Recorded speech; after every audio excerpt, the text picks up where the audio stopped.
Hello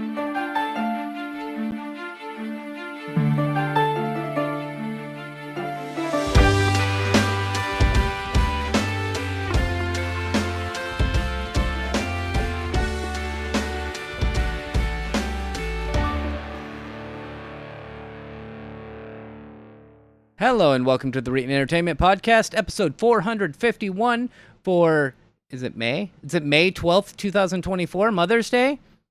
I believe so. And I'm your host, Nathan Reitz-Pruth. Joining me this week, we have Connor, the Cyberpunk Monk Besh.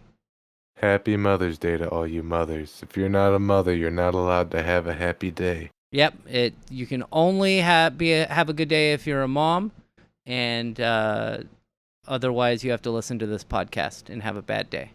Alternatively, a option that I'm sure somebody else has thought of before is today perhaps a day to celebrate only the mothers who are happy. Like if you're a miserable mom, if you're a bad mom, if you're a bad mom, society doesn't care about you. This is good mothers only. Yes, a whole day dedicated to only the good mothers. Well, we are going to get in and ask Connor, where can we find you and me and Roa? You could find you could find me, you could find the absent Aroa at aroa.website. I know that sounds silly, but if you type it into your URL, all of our relevant social media links will be there. And honestly, just don't go on social media. It's bad for you. How do you spell that? AROAH.website. Perfect. And while you're busy not going on social media, you could check out Bug City Blues and Clinton's Core Classics. Both of those are actual play podcasts. Both of those I am the editor of. And both of them are pretty gosh darn good, if I don't say so for myself. They're doing well. And you can find me, Nathan Reitz-Pruth. I'm Reetin everywhere. Mainly on Twitch, twitch.tv/Reetin, Reetin. I play video games, and we'll discuss those in a second after we ask Connor what games he's played this week.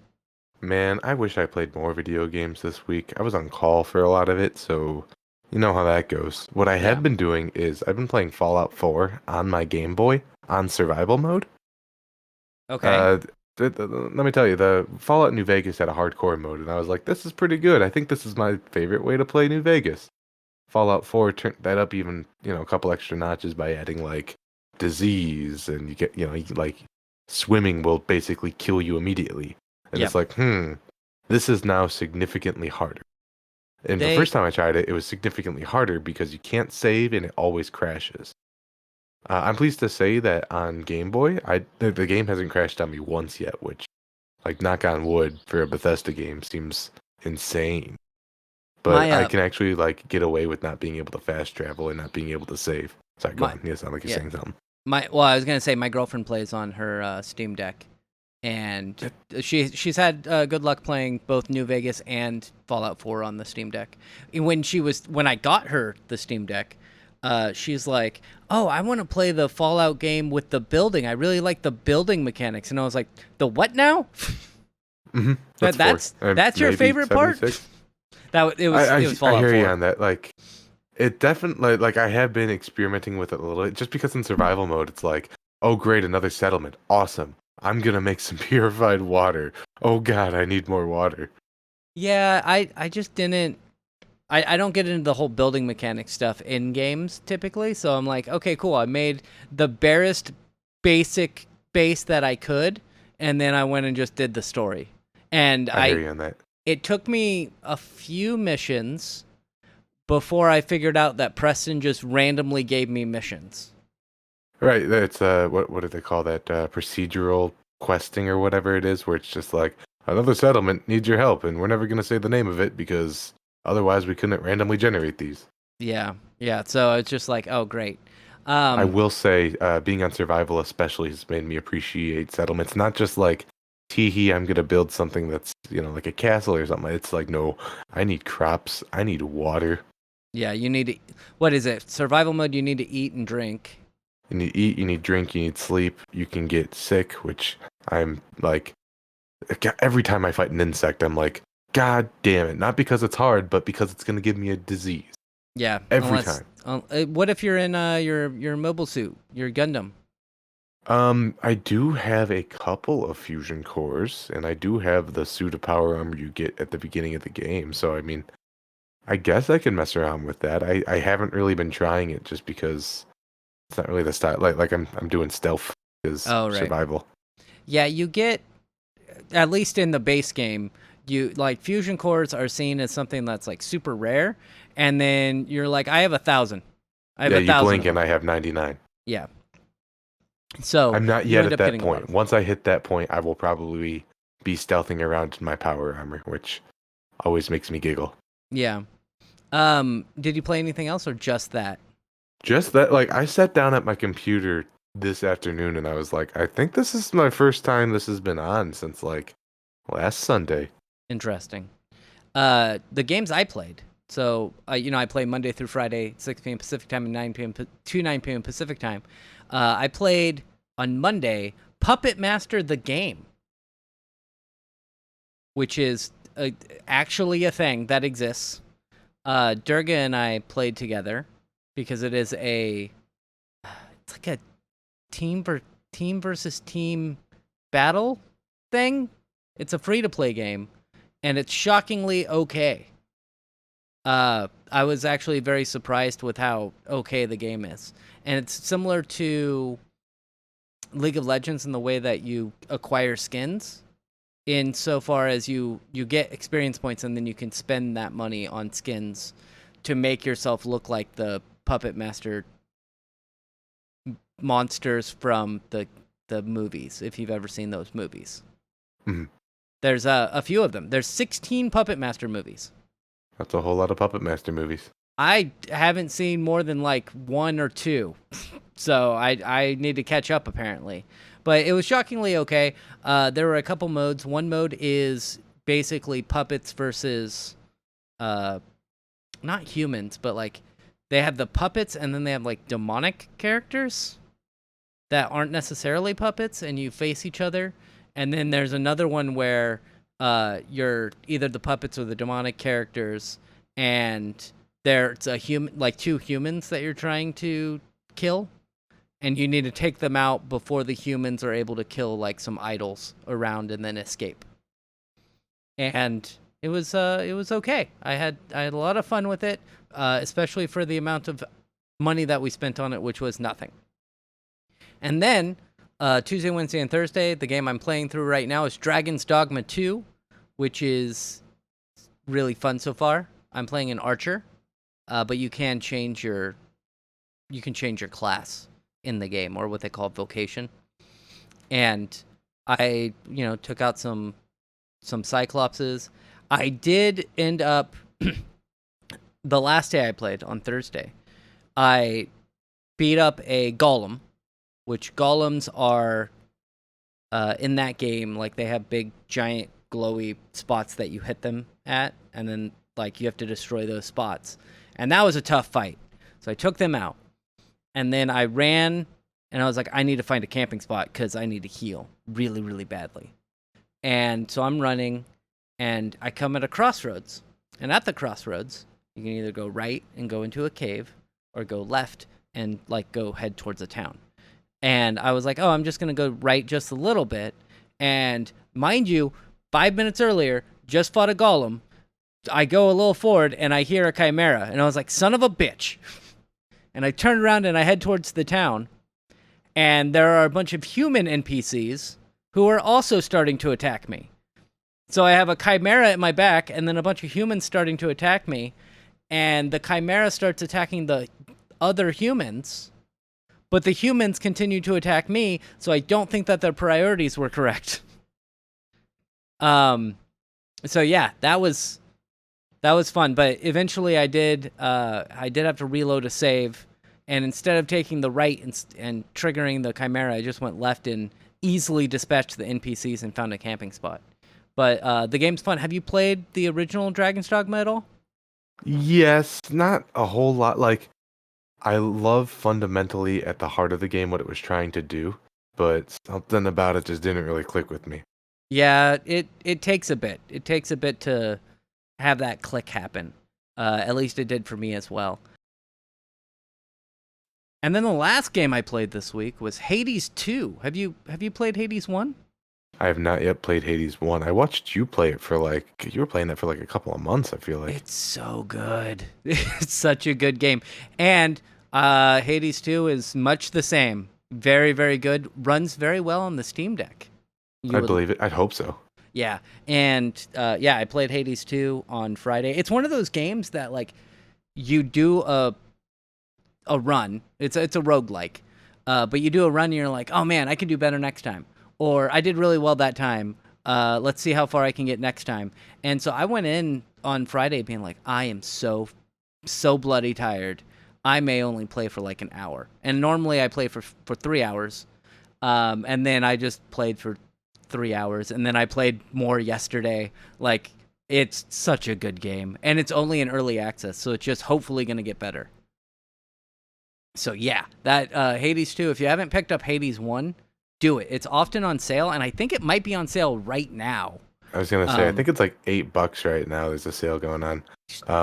Most of the DLC for the first City Skylines also like $40 right now, and I've been really biting my fist not to buy that. Yeah, it's $8.49 for the original Hades, which is a very good game. Definitely stands up. And Hades 2 is it is in early access, so it's not the full game yet, but that's $30.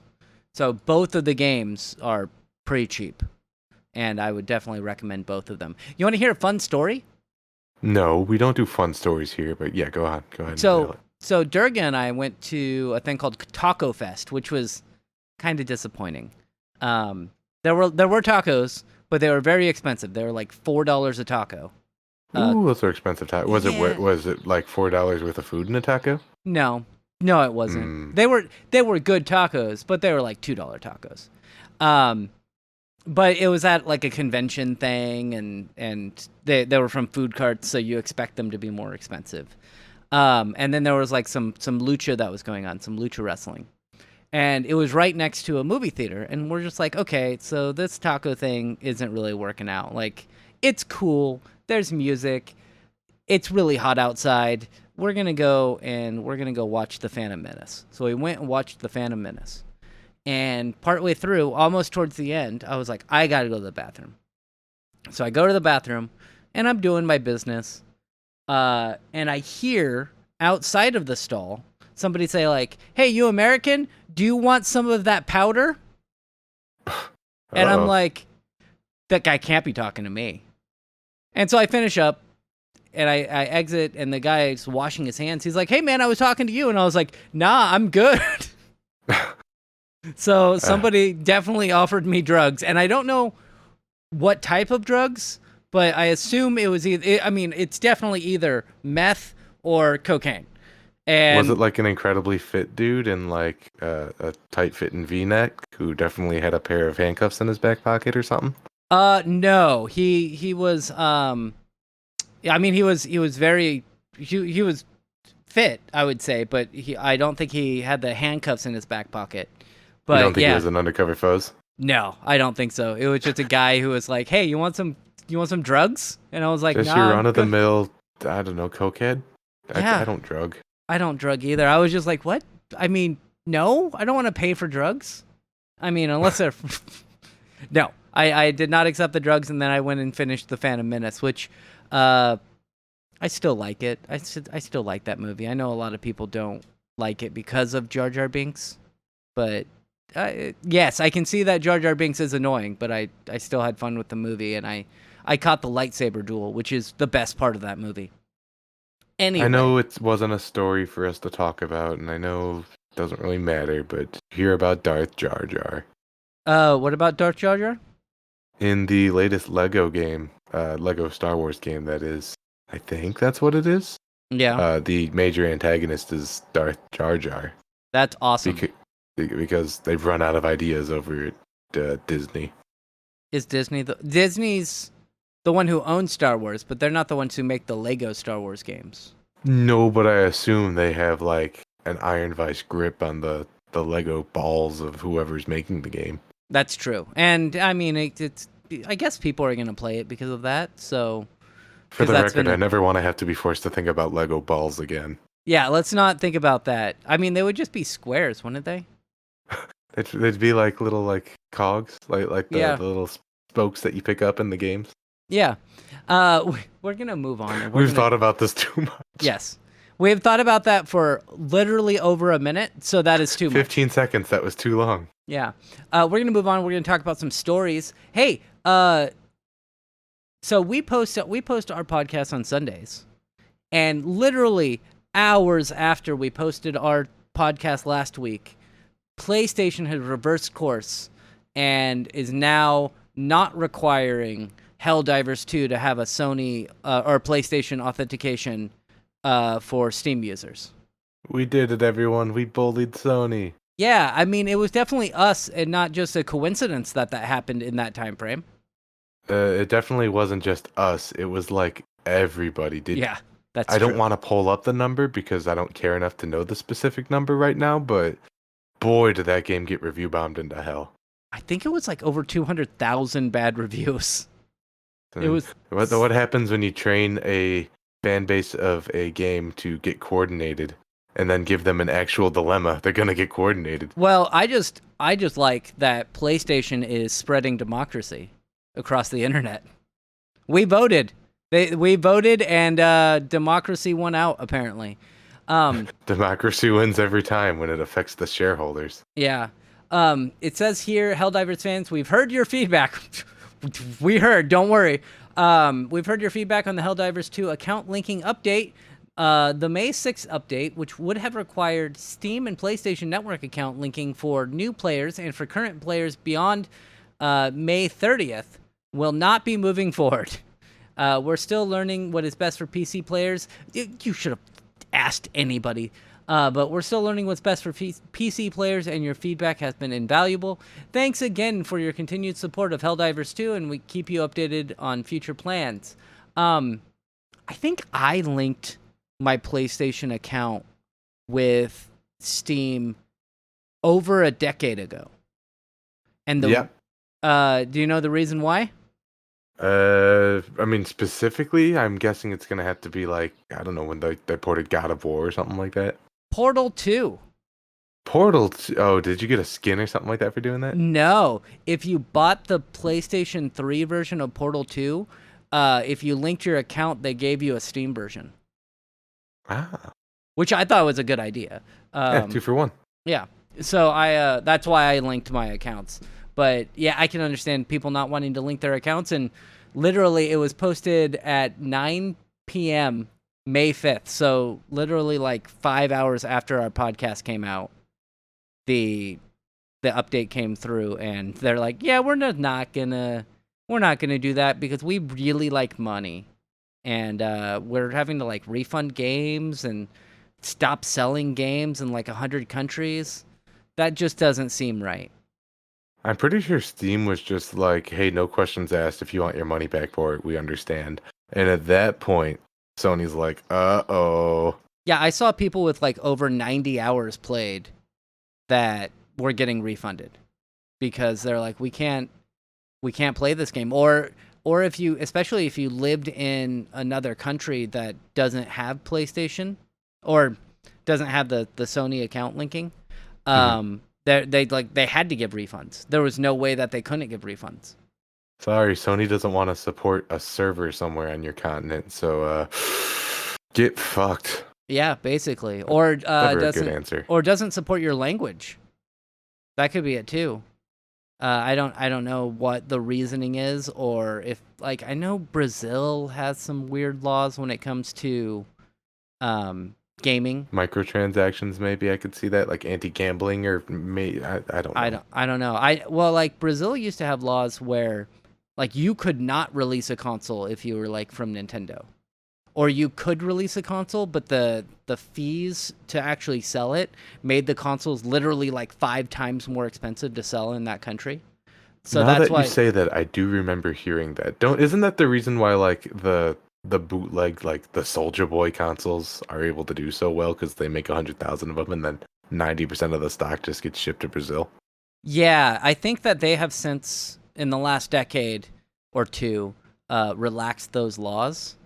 But yeah, for a long time, that's why a bunch of bootleg consoles and video games existed, and they would basically, like the people in Brazil, there were companies that would make like their NES clone consoles and stuff and sell those. and that's why you see a lot of those clone consoles coming from Brazil. And then we're gonna move on to our next story. Man, this is sad. Well, kind of sad. So Redfall was a bad game. Hi-Fi Rush was a good game. But both of those that studio shut down now. I think there were two. Yeah, there are two studios that were shut down.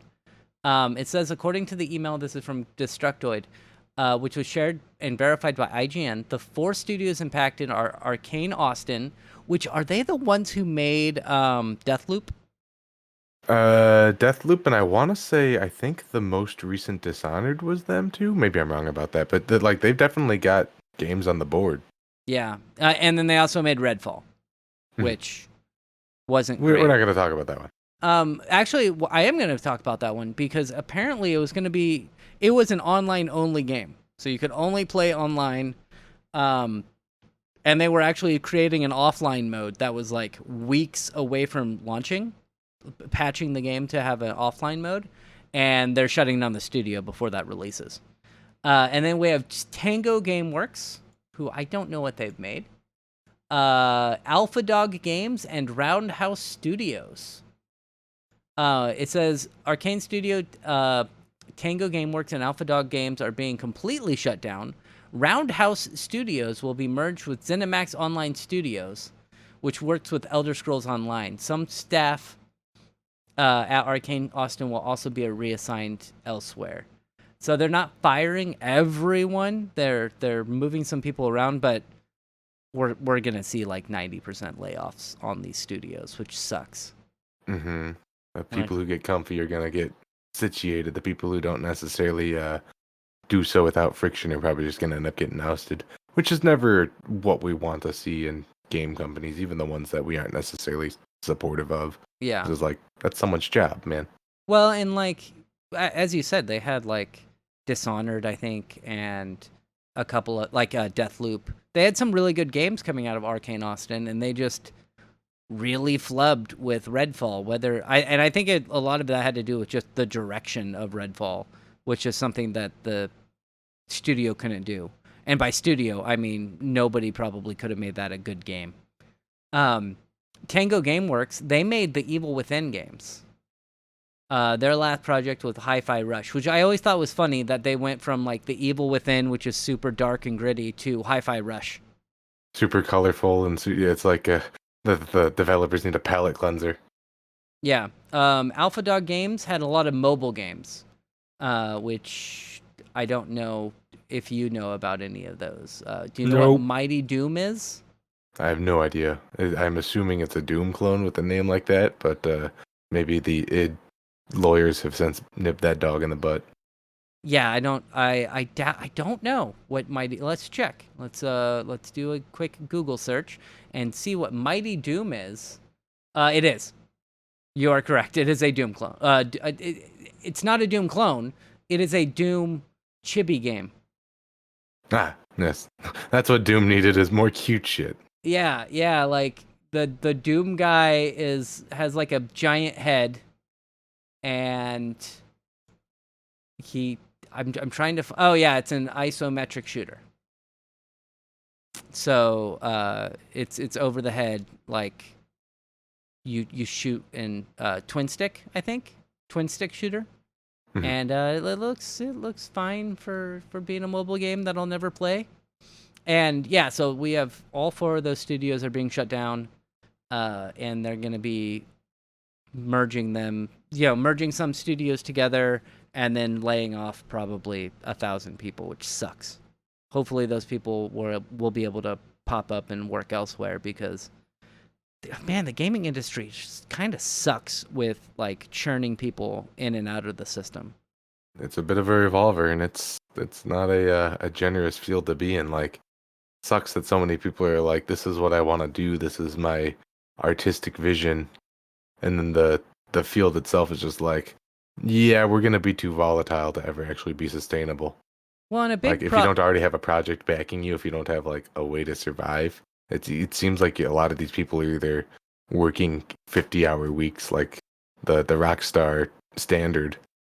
Rockstar standard is 70 hours a week.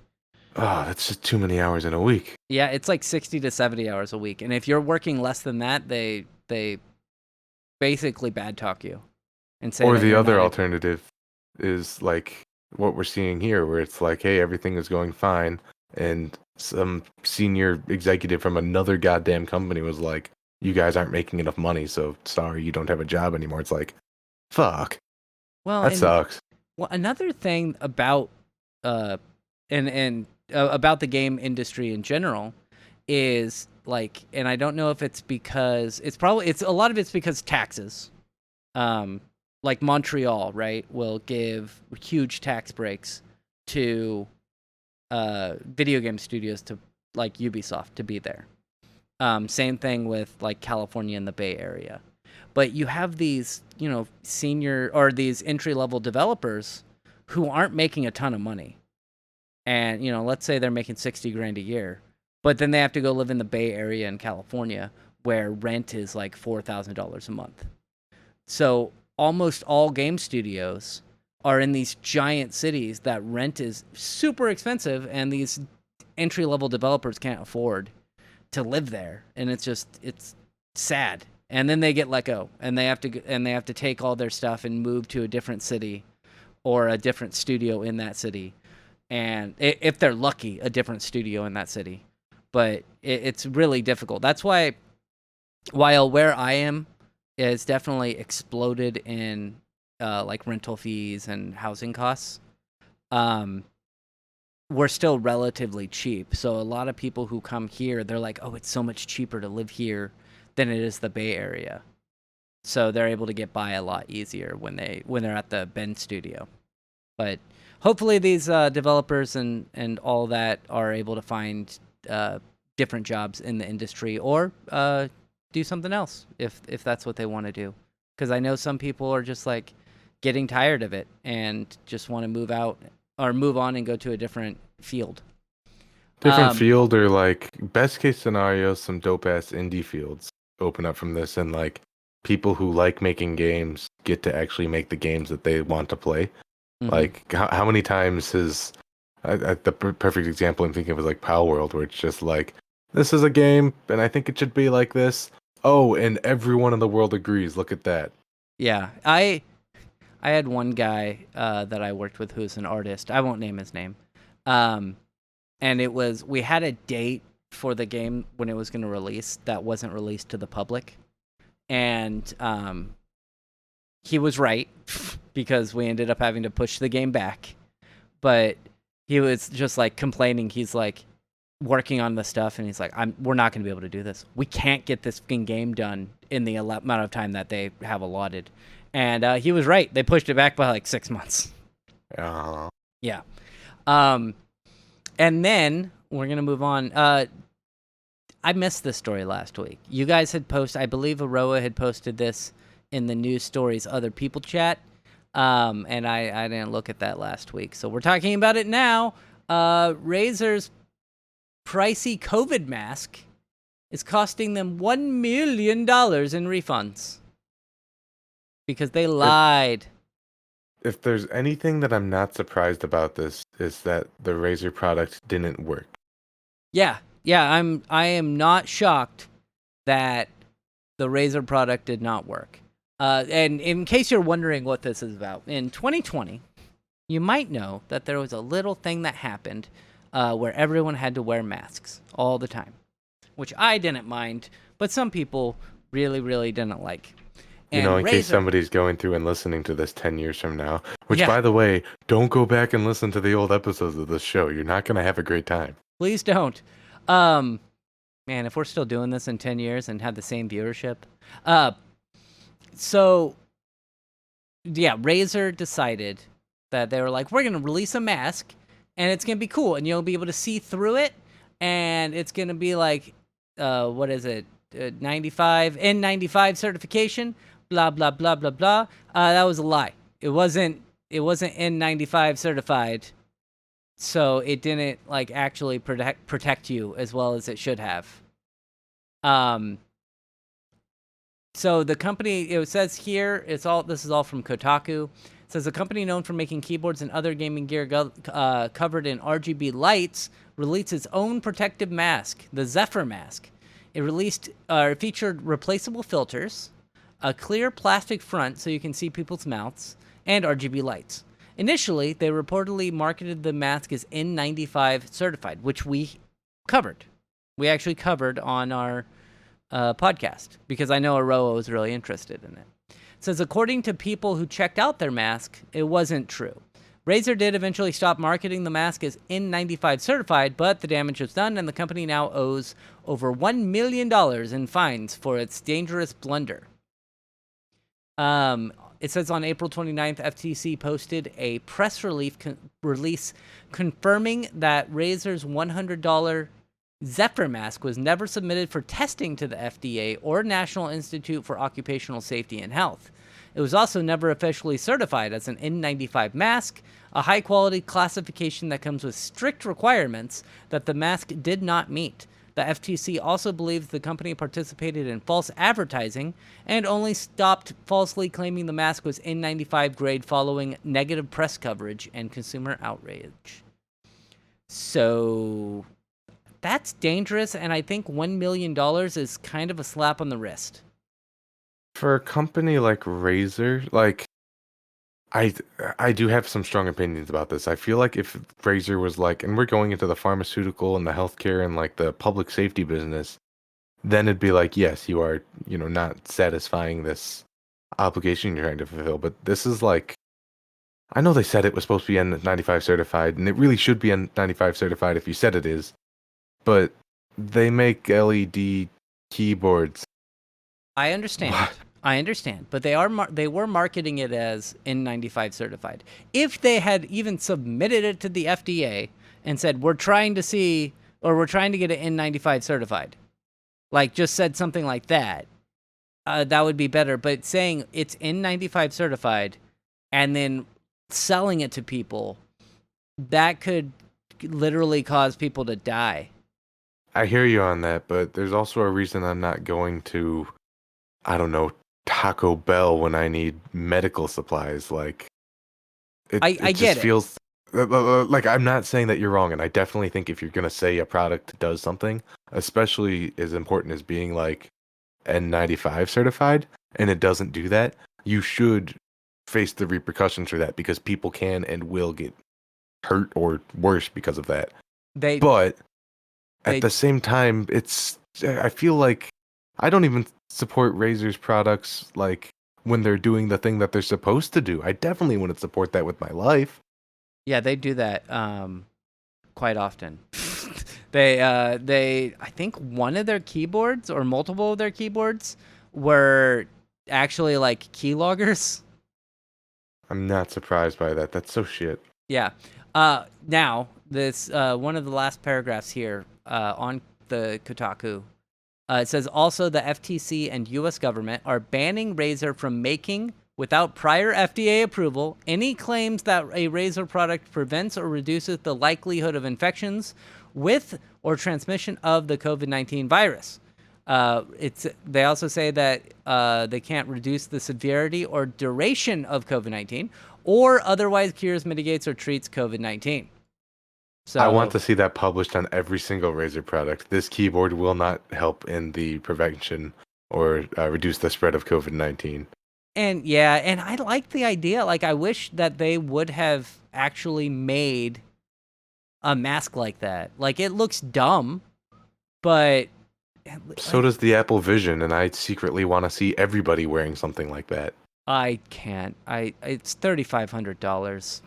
I mean, not that specifically, but I mean like a cockpit-style VR headset. Like, if people are walking around with their offices with them instead of having to like, this is a tangent I don't need to get into, but I am pro wearing silly shit in public. Yeah, and I don't trust this thing. I got my Meta Quest 2, and I got the replacement lenses. Or not replacement, they like go on top of the lenses that are there. Glasses lenses or whatever, the prescription lenses. It's so good. Yeah. Oh, they work so well. I definitely recommend getting them if you haven't already, because it's amazing to actually be able to see when you put a headset on. It's great. I'll be honest, I could just wear my glasses with my Quest 3 and it's just not a problem. I don't. My glasses are really thick, and it's it was way better. It's just way easier to have the replacement lenses in there. It's great, Different strokes for different peoples. and it was only like $70, which I thought was a pretty good deal for my eyesight. I think Aroa got it for. I convinced Aroa to get some for his, and it was like $50 for his lenses, and very very good pricing. We are gonna move on to the last story. This one is from Nicolotis, our good pal, who is not here today. And I don't like the way that this is laid out, but It's like an article, but the article is just a transcript of some people talking. yeah, it's I'm not a fan of it. But we can talk about the games. There are 5 new inductees into the Hall of Fame for video games. The first game is Asteroids. Which I get. I am very pro adding Asteroids to the Video Game Hall of Fame. Both from a standalone point of like, of course, think of how many quarters this game is consumed in its lifetime, but also from the standpoint that it's very important for people who are learning how to program. Like everything from Asteroids to Centipede, those very rudimentary arcade games are very oftentimes recreated. And Oh yeah. the fact that their simplicity is very useful in being a learning tool. Well, yeah. The reason I asked it was I'm surprised it's not already in there. I mean, I get it. Like with the other ones they have are like Pong and Mario and stuff like that. Yeah. Like those are the ones where if you go into a pizza place, you're still going to see the arcade machine. Maybe. I would say you'd see Asteroids as well. I'm thinking. Oh man, I've I'm trying to remember if it's Asteroids or a different one. But I think it was Asteroids. The way that the enemies move is actually like based on CPU speed. So it's slower in the beginning and then it speeds up because the CPU has more of an ability to calculate what's going on. So that they sped it up that way. It's fun. The second game that they are putting in the Hall of Fame this year is Ultima: The First Age of Darkness, released in 1981. I see the list that you're reading is different from my list. This is the one and only thing on the recommendations for the Strong National Museum of Play that I really just had some reservations about. I am reading through the transcript and just gathering what ones that they are talking about in the transcript. I mean, have you played the Ultima games for PC? I have some of them, but I have not played them because they are just slightly before my time. And that's kind of my main complaint. Like, there was a time and a place for these games. They really haven't aged well. And I would even say the things that have been inspired from them have since gone on to be more standalone and, dare I say, even more important to the canon of video games. Yeah, Like, but Ultima should be there, but I think there are more important things to see on this list before Ultima. I do think That's just that, my 5 cents. I do think that Ultima, like it definitely was kind of groundbreaking at the time for storytelling and stuff, because it was based off Richard Garriott's like D&D adventures, Right. and he turned those into video games, and I thought that's really cool. But like, yeah, the original Ultima games are just really difficult to get through. There are some, like a couple of the later ones, like I think 7 and 8. I think that those could be really good still, and like easier to play through than say, Ultima 1, where your sprite doesn't change when you change directions. It's that old school of a game because they needed memory, so they couldn't like program in different directions for your character sprite to go. They ran out of enemies, like they couldn't create any more enemy sprites. So towards the end of one of the games, they had you fight the floor. Mm-hmm. Just fucking pretend. You know what it looks like. You're playing these games. You're already invested. Yeah. And that was towards the end of the game. It's like floors attacks. And then we got SimCity. Fuck yeah, I am 1989. so pro this decision. SimCity is an important game. It's an important tool. It's used by actual like civil engineers and city planners, and it's just a heckin' good time. Soundtrack's great too. I'm so on board with SimCity being in the Hall of Fame. The best SimCity game is the one for the SNES because you can make Bowser come destroy your town. That's the one that I still have loaded on my phone and play every once in a while. Oh, do you? I was looking at we were talking about this before the recording. I was looking at the City Skylines DLCs because they're all really cheap right now, and I'm not gonna do it, mostly because that will be another 3 months of my life going to that game. Yeah. Yeah. God, I love city builders. SimCity, you earned it. I'm not a huge fan of city builders, but we've spoken about that. I don't like building things in games. I'm just like, I just want to play, a storyline instead of like sitting there and meticulously micromanaging my city and everything. And then in SimCity, when Preston Garvey comes up to you and is like, a settlement needs your help. Anyway, I'm trying to see what other ones we got. Resident Evil. Yep, and this is one that I totally agree with. It Yeah. is very important in the sense that it changed how we looked at limitations. Like, I mean, you look at a game at Ultimate, it's like, oh, we ran out of space. I don't know, make them fight the floor. Resident Evil's like, we physically can't do what we want to do because this compact disc can't hold enough. And someone in the back of the room who's been, honestly, he was probably the alma mater of his class when he had this such a big brain idea, is just like, why don't we pre-render everything, take screenshots, and then just map that to like boundaries? And then they all picked them up on their shoulders and they paraded them around the office. Yeah. Resident Evil, I played it and beat it when I was a kid. I'm really bad at puzzles.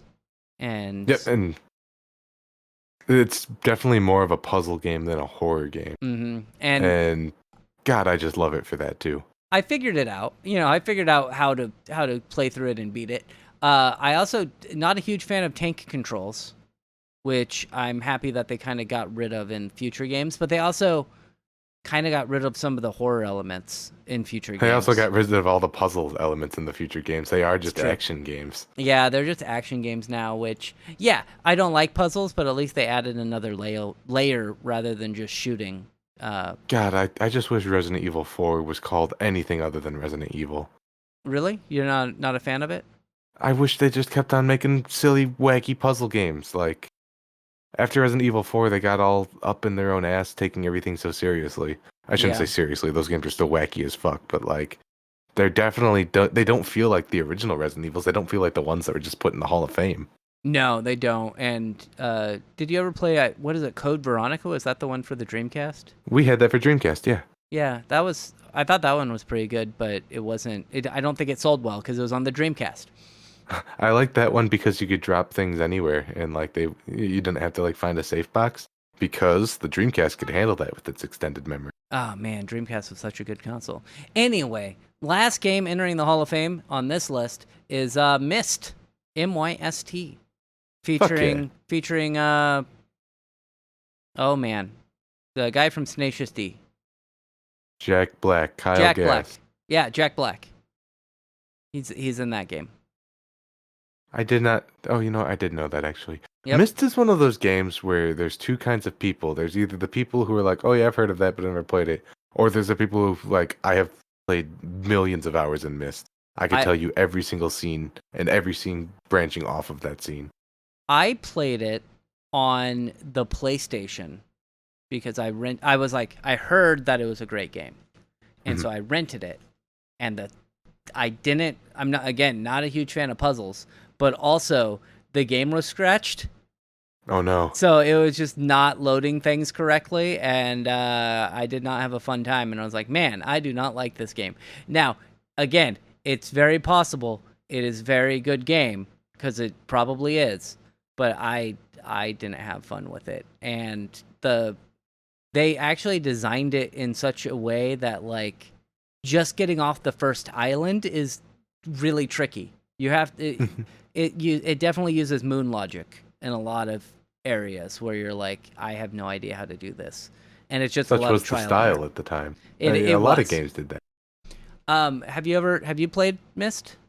Yeah, I'm not in that category of people who have played it for billions and billions of hours, but I remember it just like no other game really captured that same level of, oh, I could really just go over there, huh?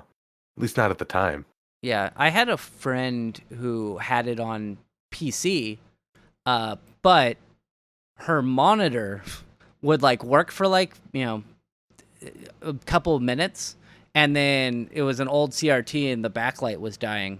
And so it would just like slowly dim, and then you wouldn't be able to see anything. So like if you put your face like, or if you shined a light on the monitor, you could see the picture. So it's definitely working. But yeah, I wasn't able to play it then either. So every time I've tried to play Myst, something has gone wrong. So I'm afraid that if I install it on my computer, my computer is going to explode. And then all three of your displays combusted at once. All Which, four I of mean, my honestly, displays. Honestly, trying to get a game like Myst running on a modern system might just do that anyways. Like, I feel like I'm an adult enough man to say that, maybe it doesn't age the greatest, but we don't have games like Skyrim. We don't have games, open world as we know it without Myst. Okay, here's another deal. I was like, okay, it's probably on GOG for really cheap, right? Yeah, For like $20. $30. No, don't pay $30 for Myst. What the fuck? Yeah, $30 No. to get Myst on GOG. Come on. That's not right. Someone's having a laugh. Yeah, I mean, this is probably some sort of remake, or like, upscaled version, but come on. Oh, yeah. Release date, August 26, 2021. So it's got to be like a re-release where they re-released Myst. Yep. Really? Apparently. That's what it says. I guess I'm going to check that out after the podcast. Yep. Anyway, so those are your entries into the Hall of Fame. This year we have Asteroids, Myst, Resident Evil, SimCity, and Ultima. I mean, that's a list. Definitely a list. I don't know what other games are already in the Hall of Fame. I know Mario. I know Pac-Man. I think Halo's in there. I think I remember it being a big deal when Halo was put in there. Yeah, I'm sure there are more games that are going to be announced and released in the Hall or put in the Hall of Fame. The problem I have with a lot of Hall of Fames is, and it's not a huge deal, it's just a me thing, is like the WWE Hall of Fame. Every year they put like 5 or 6 people in there, and my brain is like, they're going to run out of old people. And then I remember that we're always getting older. We're Not always, just them, it's you too. It's me too. And then like the people that like I'm watching wrestle today are going to be old and going into the Hall of Fame. And that's even scarier. But like games that we grew up with are like Halo in the Hall of Fame. And I'm like, that Halo's not that old. It's like, it's over 20 years old now. Anyway. Doing that thing where I'm like, Mario 20 years ago was Super Nintendo. Wait, hold on, no. Mario 20 years ago was GameCube. Yeah, or 25 years ago. I told you, I watched The Phantom Menace. The reason why it's in theaters right now is because it was released 25 years ago. I remember... Just make time stop. It's really inconvenient that it keeps flowing. I think 7-Eleven had like special double gulp cups that had the Star Wars characters on it. That was awesome. Burger King had special glasses. I think I remember Pizza Hut having special glasses even. Like, I remember everybody freaking the fuck out because they're like, oh my god, it's another Star Wars. It's the first one now. And, I was a kid at the time, so I had to be told that Palpatine was a bad guy. Because I didn't, I had seen the originals, but I didn't connect the two because I was a kid. And my uncle was like, oh, yeah, that's a bad guy. That's Sidious. I was like, what? Oh, yeah. I was like, what? And it, like, watching it again makes a lot of that stuff makes a lot of sense. Anyway, we're done. We're done for the day. I don't think we're playing Shadowrun today. Possibly. I'm going to give her, like, I don't know. I feel like giving her another 15 minutes to answer is appropriate as far as, like, getting adults to get on the same page with the schedule. Like, I'm not the asshole for being like, oh, 5 minutes before go time. Yeah, let's do it. Let's go, right? Yeah, I gotcha. But yeah, so it is Mother's Day. So probably we're going to be playing some Shadowrun. But if you want to listen to what we've done so far in Shadowrun, go to row.website and click on the Bug City Blues link. I'll see you next week, Connor. I will almost certainly be here next week. Okay, goodbye. Goodbye.